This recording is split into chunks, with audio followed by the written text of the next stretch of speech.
In Bolivia, former President Evo Morales is welcome in Chimore.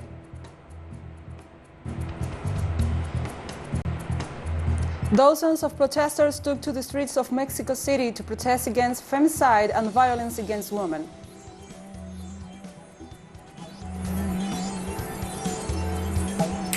The alleged financier of the 1994 Rwandan genocide, Felicien Kabuga, pleaded not guilty as he makes his first appearance at a court after a quarter of a century in the run.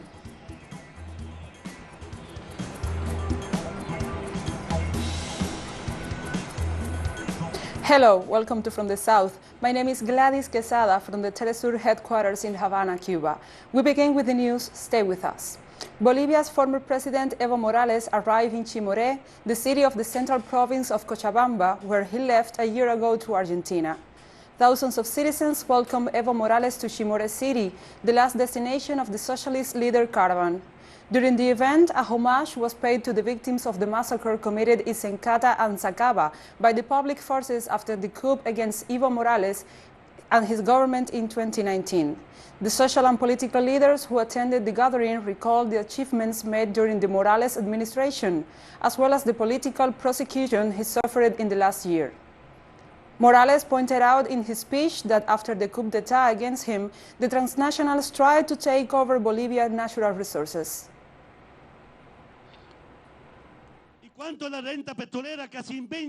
How much is the oil rent in almost 20 years of neoliberalism? $3 billion. How much is the oil rent after we nationalized? $38 billion in 13 years. And that is the struggle of the Bolivian people. That is the vote of the Bolivian people, sisters and brothers. The transnationals do not forgive we have nationalized and recovered the natural resources. That is why I say it was a coup to our economic model. And I say it was a coup to lithium. The National Federation of Teachers of Secondary Education of Uruguay, FENAPES, continues this Wednesday the 48-hour general strike. With the strike, the teachers protest against the law of urgent consideration promoted by the government of Luis Lacalle Pou. The teachers reiterate that the legislation establishes a budget cut for education. They also claim that the legislation violates the law on collective bargaining in public secondary education. They also warn that the legislation implies a reduction in the working day of at least 43,000 hours in total, which in turn could lead to a decrease in the salary.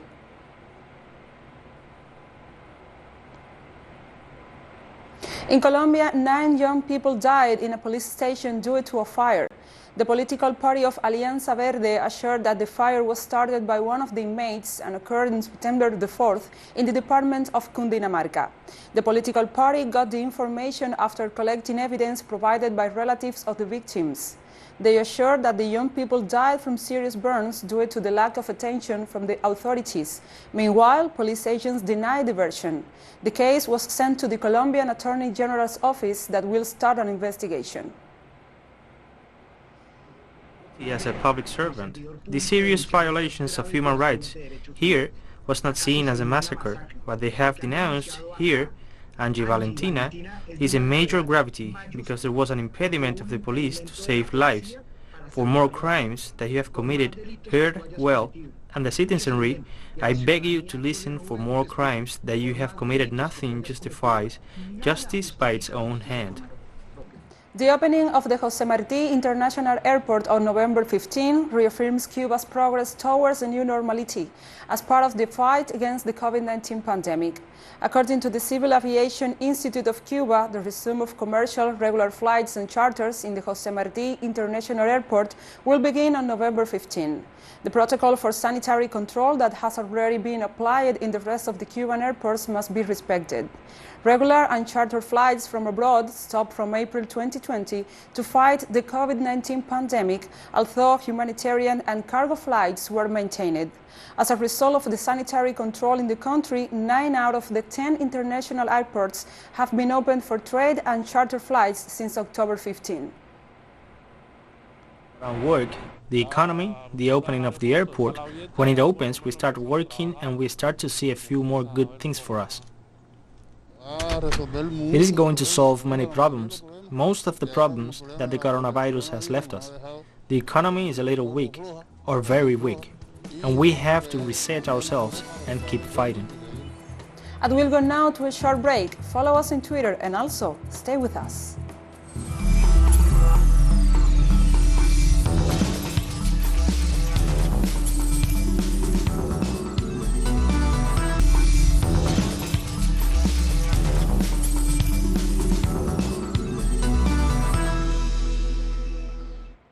Welcome back to From the South. Dozens of protesters took to the streets of Mexico City to protest against femicide and violence against women. The protesters gathered in front of the legislature of Quintana Roo in Mexico City to protest against the femicide of Bianca Alejandrina Lorenzana Alvarado, Alexis, and against police firing shots in the air to disperse a demonstration in Cancun earlier this week. According to local media, Alexis has gone out on Saturday to make a sale. That was the last time her family saw her. Her body was later found in a garbage bag in Cancun with marks of violence. So far this year, 489 femicides were registered in the country, which represents an increase of 9.2% to the femicides registered in the first 6 months of 2019.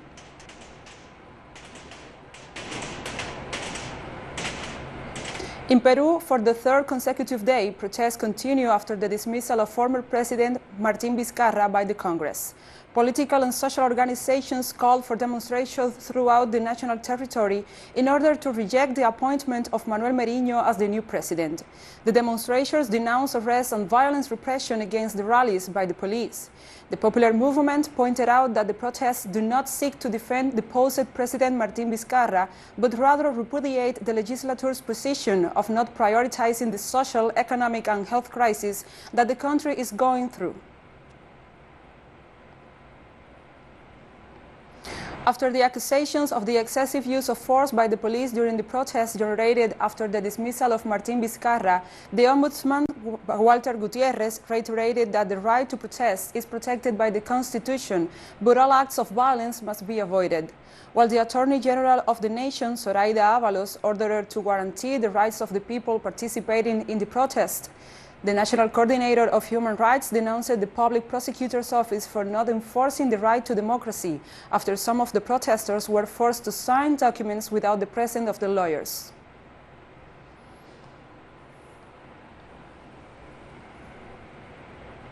In Guatemala, the Palo Viejo and Hydro-Saxbal hydroelectrics have magnified damage caused by Tropical Storm Ida.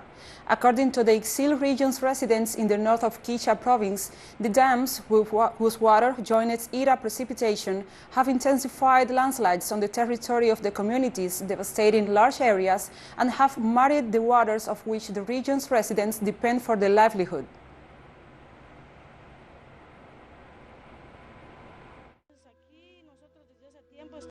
Here we have been concerned for some time, because sometimes we are in the river when they open the dam, and sometimes the water takes our clothes, our dishes, and we have suffered for years because of this.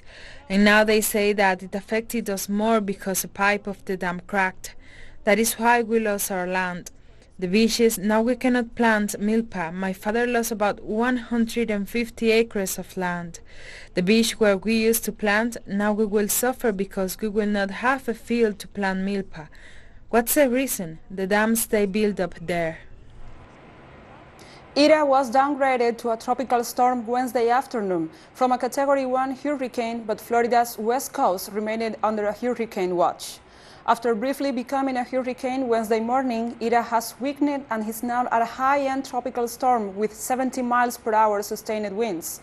The storm is already bringing heavy rain along the west coast of Florida, and tornadoes are also possible as the bands of Ida continue to move onshore.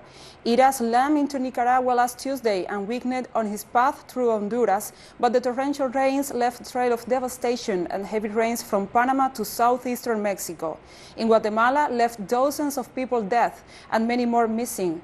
In its path through Cuba, caused heavy rain, but no fatality has been reported.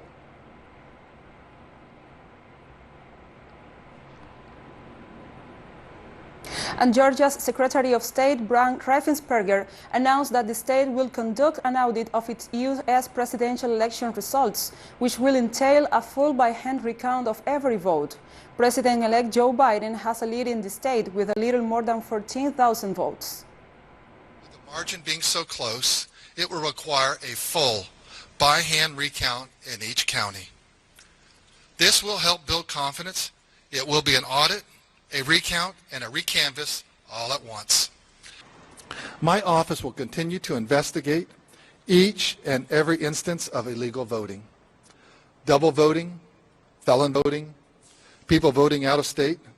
If you report it, we will investigate it. Every legal vote will count. This is a process. It is a process defined by law. These men and women in my office will continue to follow the law and count every legal vote. Spain's coronavirus death toll surged to over 40,000 on Wednesday, with infections passing the 1.4 million mark, while the rate of new cases continued to grow, health ministry data showed.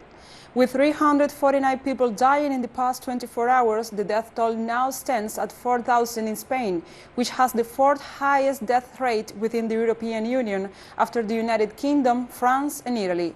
Over the past 24 hours, health authorities also registered more than 19,000 new cases, bringing the overall number of people infected to 1,400,000.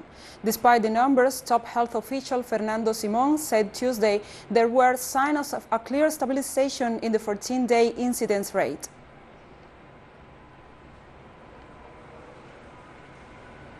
And Cyprus announces partial lockdown in its various hotspots on the Mediterranean coast and other measures in an effort to curb spiking coronavirus cases. The resort towns of Limassol and Rafos on the south coast are going now into partial lockdown from Thursday until the end of November. From what I have quoted above, it is clear that the main sources of infection and transmission of the virus are, unfortunately, the provinces of Limassol and Paphos. I would like to reiterate that the moments are critical, and they will become even more critical if we do not show the same sense of responsibility and solidarity that we successfully showed when we dealt with the first wave of the pandemic. Albanian authorities imposed restrictions on citizen mobility as a measure to stop the spread of COVID-19. The government's decision that was implemented this Wednesday at 10 p.m. until 6 a.m. local time will limit the movement of people throughout the national territory, except for different reasons like work and basic needs. The authorities expect this measure to be in force until December the 2nd, with the possibility of extending it as a result of the epidemiological balances of the moment. Lawbreakers will be fined.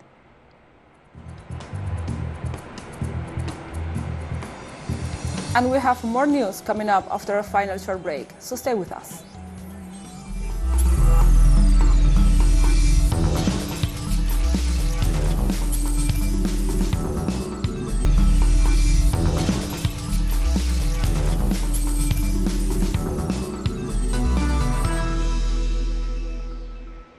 Welcome back to From the South.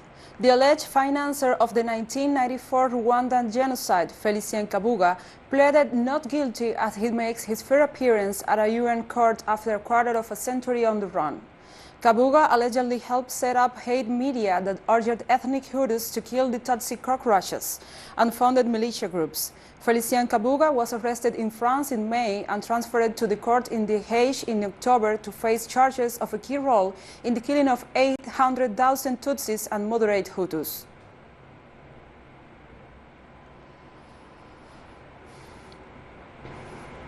The Russian and Turkish defense ministers signed a memorandum of understanding for the creation of a ceasefire observation center in Nagorno-Karabakh.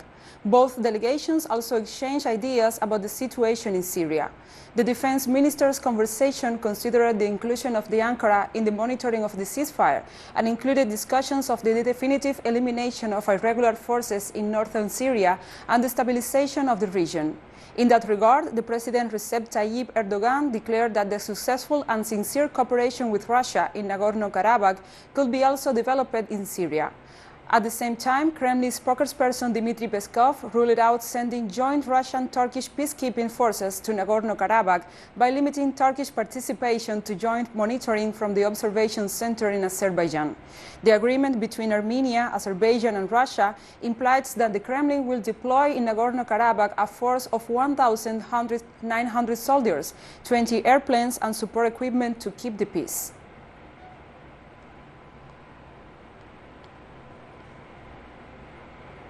The Azerbaijani President Ilham Aliyev accused Armenians of destroying 99% of the liberated territory.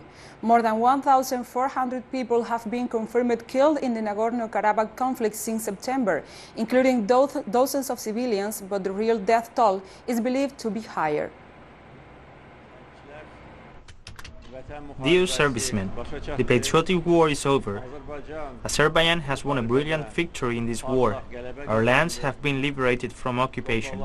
We have expelled the occupiers from our lands. Almost 90% of our liberated territories have been destroyed. Residential buildings, schools, hospitals, public buildings, historical sites, graves of our ancestors, mosques. We will take the enemy, both individuals and collectively, to international courts. They will pay compensation, be held to account. They are already being held to account for their ugly deeds. In Poland, there have been riots and confrontations between the police and ultra-right-wing militants during a demonstration in the capital city of Warsaw to mark the anniversary of the independence. Security forces have deployed a large number of agents and have secured the area. The demonstrators carried flags and banners with the slogan, "We are defending our civilization." The agents have used tear gas in response to the throwing of stones by the demonstrators. Warsaw's mayor had prohibited the demonstrations to avoid contagion from COVID-19.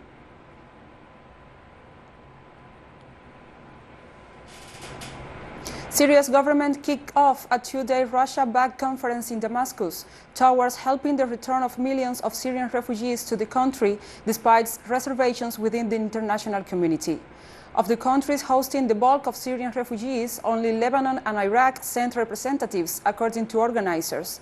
Other attendees, including a Russian delegation, are representatives for Syrian government allies Iran, Venezuela, and China, while United Nations representatives was expected to attend as an observer.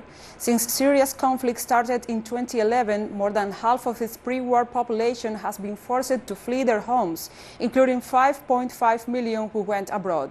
European Union Foreign Policy Chief Josep Borrell said Syria's priority must be to create conditions for safe, voluntary, dignified and sustainable return of refugees, in line with guidance from the UN Refugee Agency.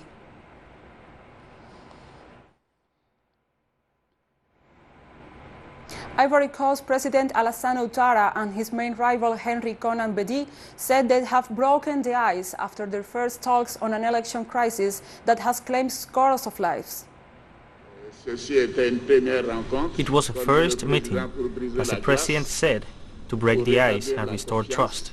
And we agreed to meet again very soon to continue this dialogue, which has got off to a good start and confidence is restored. At least 84 people have been killed and dozens injured in Ivory Coast amid violence acts after the presidential elections held on October 31st. Of the total number of deaths, at least 30 people lost their lives during the popular demonstrations on the election day. Elections that allowed Alassane Ouattara to be re-elected in this African country, but were harshly questioned by the opposition, which claimed fraud. The National Electoral Commission considered that an amendment to the Carta Magna 4 years ago allowed the president to run again at the polls. Neighboring countries fear that the political tension in Ivory Coast will result in violence outbreak, like the one that occurred in 2010 to 2011, when the country experienced a wave of post-electoral violence that ended the lives of at least 3,000 people.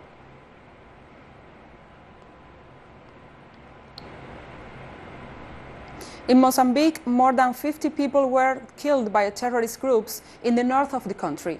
Local media reported that the victims were decapitated in the village of Muatid, located in Cabo Delgado province, in an attack allegedly perpetrated by a terrorist group linked to the Daesh.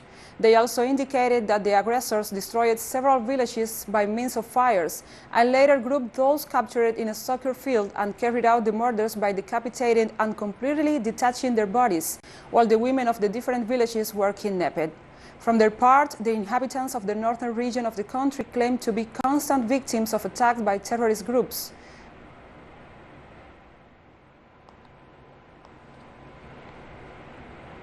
South African President Cyril Ramaphosa announced that international travel will fully reopen to all countries, subject to the necessary health protocols and the representation of negative COVID-19 certificate.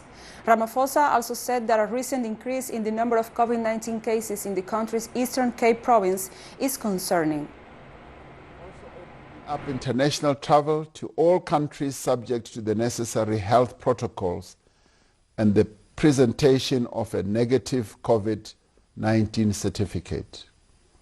Now, by utilizing rapid tests and strict monitoring, we intend to limit the spread of the infection through importation. In the last week, the number of new cases in the province was 50% higher than the week before. This is concerning.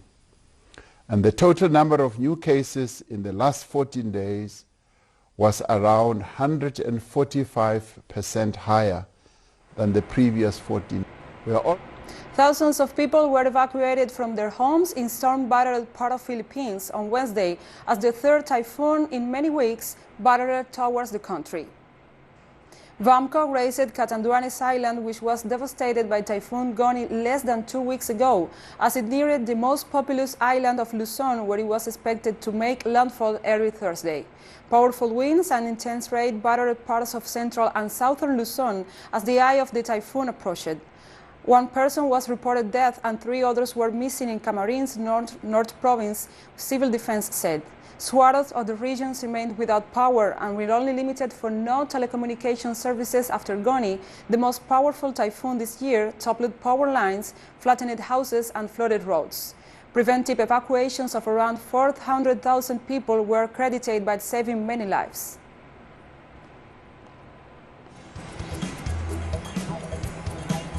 And we have come to the end of this news brief, but remember, you can find this and many other stories on our website at telesurenglish.net. Also, if you feel so inclined, join us on social media, Facebook, Twitter and Instagram. For Telesur English, I'm Gladys Quesada. Thank you for watching.